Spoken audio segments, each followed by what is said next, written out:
ભરૂચ લોકસભા બેઠક પર ભાજપના ઉમેદવાર મનસુખ વસાવાએ પ્રથમ નર્મદા જિલ્લાના રાજપીપળા સ્થિત હરસિદ્ધિ માતાના મંદિરે દર્શન કરી ભરૂચ શહેરના શક્તિનાથ વિસ્તારમાં વિજય સંકલ્પ રેલી પૂર્વે સભા ગજવી હતી।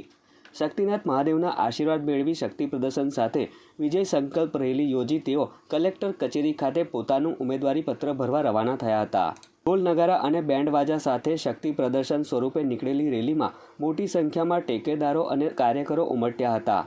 ભરૂચ લોકસભા બેઠકના ભાજપના ઉમેદવાર મનસુખ વસાવાએ સરકારી ગાઈડલાઈન અનુસાર ભરૂચ કલેક્ટર કચેરી ખાતે પોતાનું ઉમેદવારી પત્ર ભરી એ વખતની 3.5 લાખની સરસાઈને વટાવી આ વખતે 5 લાખ મતથી વિજયનો વિશ્વાસ વ્યક્ત કર્યો હતો।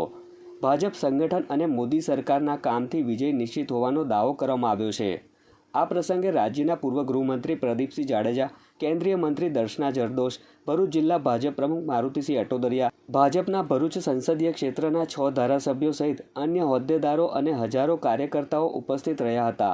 ભારતીય જનતા પાર્ટી ભરૂચ લોકસભા માટે મને આ 7મી વખત ઉમેદવારી કરાવી છે।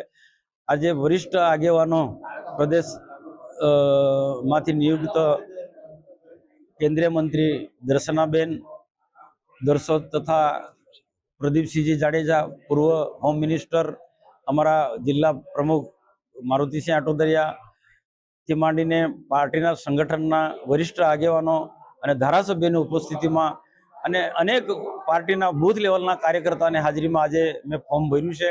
અને કાર્યકર્તાનો જોમનો જુસ્સો એટલો બધું છે કે આ ભરૂચ લોકસભા જે CR પાટીલ સાહેબે અમને જે ટાર્ગેટ આપ્યો છે કે 5 લાખથી જીતવાનો, તો 5 લાખના માર્જિનથી આ ભરૂચ લોકસભા અમે જીતવાના છે।